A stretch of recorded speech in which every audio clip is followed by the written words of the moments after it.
बहुछात्राः सुप्रभातम्। अद्य प्रातःकालीन वेलायां संस्कृतकक्षायां भवतां सर्वेषां छात्राणां हार्दिकं स्वागतम् अभिनन्दनं च। प्रियछात्राः, अद्य महत्त्वपूर्णदिवसः। श्रावणमासस्य शुक्लपक्षस्य पूर्णिमातिथिः अद्य। इयं तिथिः श्रावणी पूर्णिमा अपि कथ्यते। अद्य महत्त्वपूर्णपर्व अस्ति। कोऽपि छात्रः वक्तुं शक्यते? आम्, शोभनं। रक्षाबन्धनपर्व अस्ति।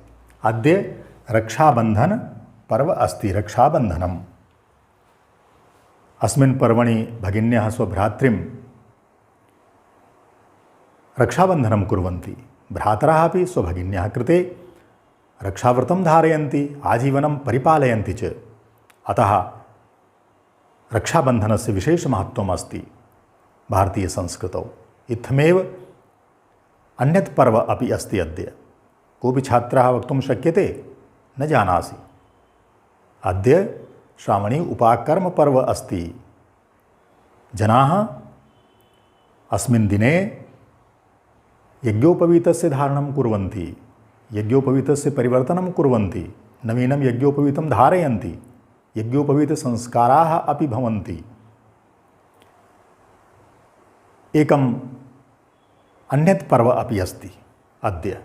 कोऽपि छात्रः वक्तुं शक्यते? यूयं सर्वे छात्राः संस्कृतस्य विद्यार्थिनः, कथयतु। आम्, अद्य संस्कृतदिवसः अस्ति। संस्कृतदिवसः। अस्य दिवसस्य अपि विशेषमहत्त्वम् अस्ति संस्कृतभाषायाः कृते। अद्य भारतवर्षे संस्कृतविषयस्य संस्कृतभाषायाः स्थितिः अतीव शोभना न। अतः संस्कृतदिवसस्य विशेषमहत्त्वम् अस्ति। तो सर्वप्रथमं रक्षाबन्धनपर्वणः, श्रावणी उपाकर्मपर्वणः, संस्कृतदिवसस्य च भूरिशः वर्धापनानि, मङ्गलकामनाश्च। संस्कृतभाषा विश्वस्य प्राचीनतमा भाषा अस्ति। नात्र कोऽपि संशयः। सर्वे जनाः स्वीक्रियन्ते। वेदाः, पुराण, उपनिषद्, ब्राह्मण, आरण्यग्रन्थाः सर्वे संस्कृतभाषायामेव सन्ति। इत्थमेव अनन्तरं लौकिकसाहित्यमपि प्रभूतम् अस्ति। बहवः कवयः सन्ति, लेखकाश्च अपि सन्ति, यथा व्यासः, वाल्मीकिः, कालिदासः, भारविः, माघः, श्रीहर्षः, बाणभट्टः, सुबन्धुः, राजशेखरः इत्यादयः। परन्तु शिवसूत्रजाले कथितं यत् संस्कृतभाषायाः उत्पत्तिः भगवता शिवेन संजाता। तत्र उक्तं कि नृत्तावसाने नटराजराजो ननाद ढक्कां नवपञ्चवारम्। नृत्तावसाने नटराजराजो ननाद ढक्कां नवपञ्चवारम्। भगवता शिवेन स्वताण्डवनृत्यानन्तरं ढक्कानिनादं कृतं, डमरूनिनादं कृतं। तेन ध्वनिना वर्णानाम् उत्पत्तिः सञ्जाता। ते माहेश्वरसूत्राणि कथ्यन्ते। अनेन सूत्रेणैव महर्षिपाणिनिना व्याकरणशास्त्रस्य रचना कृता। अतः वर्णानां प्रणेता भगवान् शिवः। संस्कृतभाषायाः लिपिः अपि देवनागरी, हिन्दीभाषायाः अपि देवनागरी लिपिः वर्तते। तो तस्य प्रणेता भगवान् शिवः एव।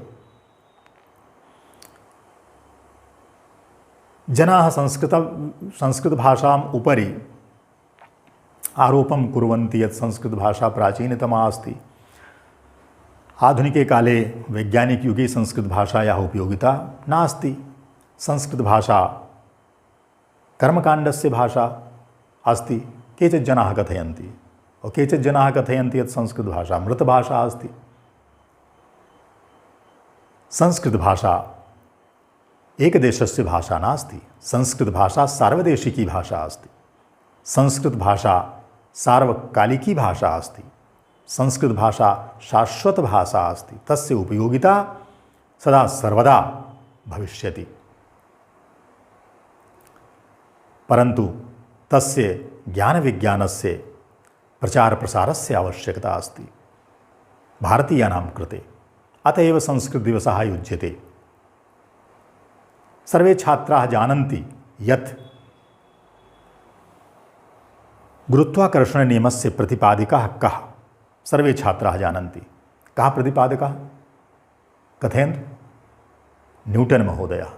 सर्वे छात्राः जानन्ति, सर्वे जनाः जानन्ति यत् गुरुत्वाकर्षण नियमस्य प्रतिपादकः न्यूटन महोदयः। परंतु वास्तविकता अन्यत् अस्ति।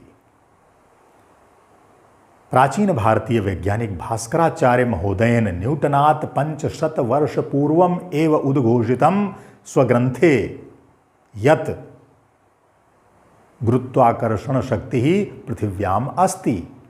न्यूटनात् 500 वर्ष पूर्वम् उद्घोषितं, परन्तु तस्य श्रेयः न्यूटन महोदयेन वाप्तं। केन कारणेन? भारतीयजनानाम् उपेक्षया। भारतीयजनाः सदा सर्वदा स्वधर्म संस्कृतेः उपेक्षां कुर्वन्ति, स्वज्ञानविज्ञानस्य उपेक्षां कुर्वन्ति। बहवः प्राचीनवैज्ञानिकाः भारतवर्षे अभवन्, यथा आर्यभट्टः, भास्कराचार्यः, ब्रह्मगुप्तः, वराहमिहिर, बोधायन इत्यादि। तेन प्रतिपादितं ज्ञान विज्ञान क्षेत्रे, खगोल विज्ञान क्षेत्रे, गणित विषये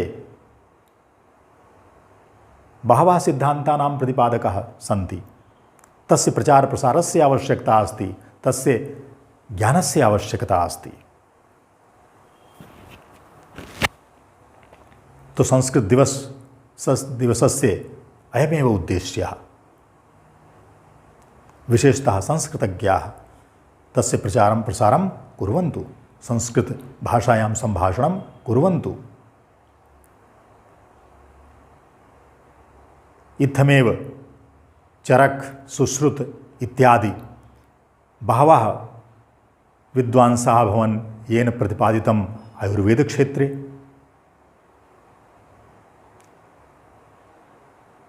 कोविड काले, कोविड संक्रमण काले आयुर्वेदस्य महत्ता प्रमाणिता जाता। आयुर्वेदिक औषधीनां सेवनं येन कृतं ते संक्रमण कालेपि, कोविड संक्रमण कालेपि शीघ्रमेव स्वस्थाः जाताः। अतः आयुर्वेद भारतीयानां महनीया उपलब्धिः और तस्य उपयोगिता सार्वदेशिकी अस्ति, सार्वकालिकी अस्ति। सदा सर्वदा तस्य उपयोगिता भविष्यति।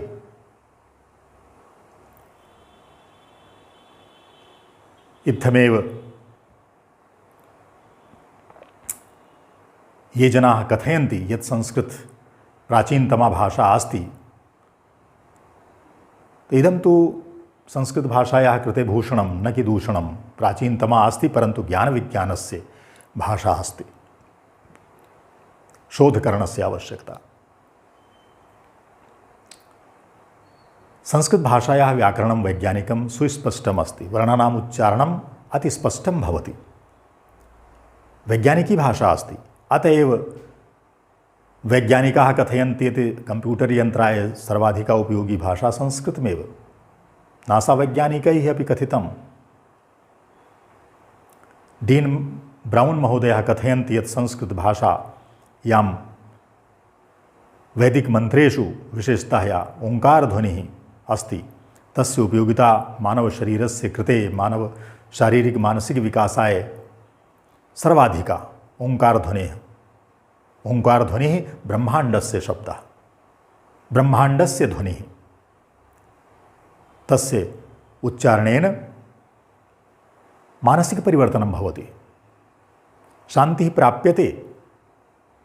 प्रायः वेदमन्त्रेषु उच्चारणात् पूर्वम् ओंकारध्वनिर् उच्चार्यते। तस्य उपयोगिता मनुष्याणां कृते सर्वाधिका अस्ति। इत्थमेव डीन् ब्राउन् महोदयेन कथितं यत् बहवः वैदेशिकाः शब्दाः या विदेशीभाषाणां शब्दाः संस्कृतभाषातः एव निःसृताः। उदाहरणरूपेण आङ्ग्लभाषायां फादर्, मदर्, ब्रदर्, डाटर् इत्यादि शब्दाः भवन्ति, तेषां समानता संस्कृतभाषातः। यथा पितृ, फादर्, मातृ, मदर्, भ्रातृ, ब्रदर्, दुहितृ, डाटर् समानाः एव। कोऽपि कथयितुं शक्यते यत् एते आङ्ग्लभाषायाः शब्दाः संस्कृताः एव निःसृताः। इत्थमेव आङ्ग्लभाषायाः सेम शब्दः संस्कृतभाषायाः सम शब्दात् निःसृतः। सम समानार्थे, सेम समानार्थे आङ्ग्लभाषायाम्। इत्थमेव अङ्कानि अपि, अङ्काः अपि 8, 8, 9, 9, 7, 7 इत्यादि शोधस्य आवश्यकता अस्ति। बहवः शब्दाः सन्ति यस्य उत्पत्तिः संस्कृतभाषातः एव। इत्थमेव वैज्ञानिकाः कथयन्ति यत् स्पीच थेरेपी कृते सर्वाधिका उपयोगी भाषा संस्कृतभाषा। स्पीच थेरेपी साम्प्रतिके काले बहु प्रचलिता। ये जनाः या ये बालकाः बाल्यावस्थायां वक्तुं समर्थाः न भवन्ति, उच्चारणं सम्यक् रूपेण न कुर्वन्ति शब्दानां, वर्णानां, तेषां कृते स्पीच थेरेपी भवति। यदि स्पीच थेरेपी संस्कृतभाषायाः माध्यमेन भवति तर्हि सा बहु उपयोगी भवति। यतः संस्कृतभाषायां ये वर्णाः सन्ति ते स्पीच थेरेपी कृते बहु उपयोगी। प्राणायामस्य भ्रामरी क्रिया स्वतः सम्पद्यते यत् संस्कृतभाषा जनाः पठन्ति, लिखन्ति, भाषन्ति। अनुस्वार वर्णस्य ध्वनिः गुञ्जनध्वनिः भवति अनुस्वारवर्णे। तो संस्कृतभाषायाः अनुस्वार उच्चारणेन भ्रामरी प्राणायाम विधिः स्वतः एव भवति। इत्थमेव विसर्गध्वनिः संस्कृतभाषायाम् अधिका अस्ति। तो विसर्गध्वनिना कपालभाती क्रिया स्वतः एव भवति। अतः प्राणायाम कृते संस्कृतभाषा बहु उपयोगी, वेदमन्त्राः बहु उपयोगी। पाश्चात्यवैज्ञानिकाः कथयन्ति, यदा पाश्चात्यवैज्ञानिकाः कथयन्ति तदा भारतीयजनाः अपि स्वीक्रियन्ते, अन्यथा न। तस्य तेषाम् उपेक्षा भवति। संस्कृतविषयम् अधिकृत्य ज्ञानविज्ञानस्य विषये भारतीय ग्रन्थेषु यद् ज्ञानविज्ञानम् अस्ति तस्य विषये उपेक्षा कुर्वन्ति भारतीयजनाः। परन्तु यदा वैदेशिकाः कथयन्ति तत्संज्ञानं ग्रहीष्यन्ति।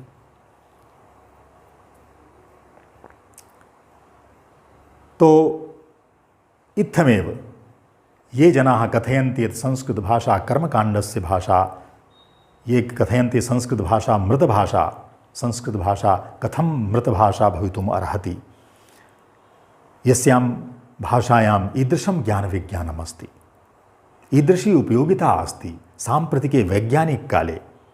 बल्कि साम्प्रतिके वैज्ञानिककाले तु संस्कृतभाषायाः उपयोगिता वर्धिता।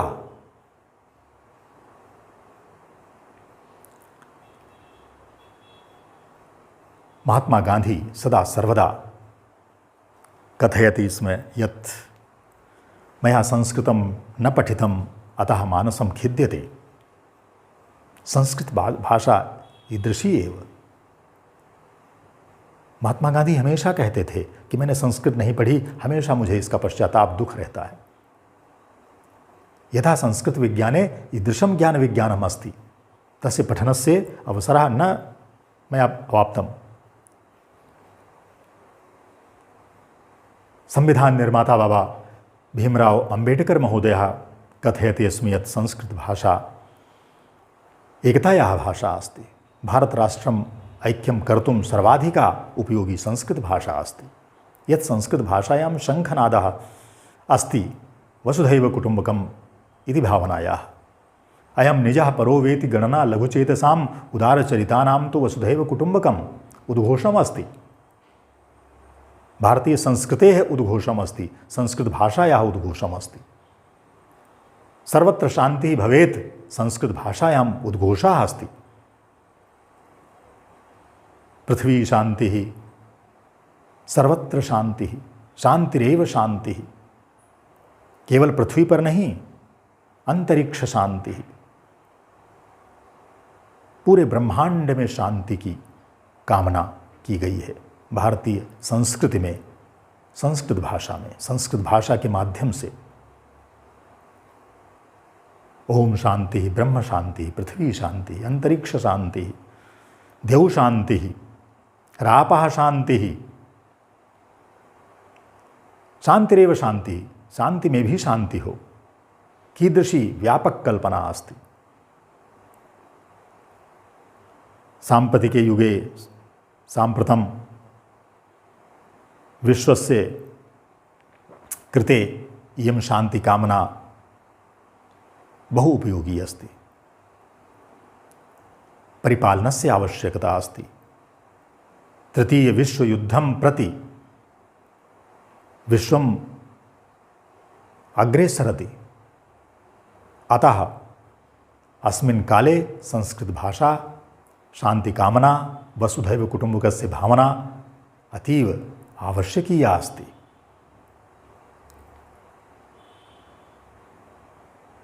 संस्कृत भाषा पर्यावरणस्य संरक्षणस्य उद्घोषं करोति। अद्य ग्लोबल वार्मिंग, वैश्विक उष्मीकरण, ग्लेशियर द्रवीकरण,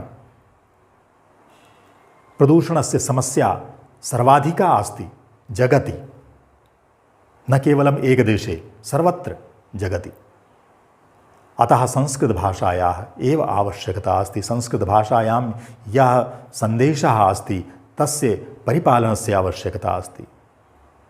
वेदेषु कथितं यत् माता भूमिः पुत्रोऽहं पृथिव्याः।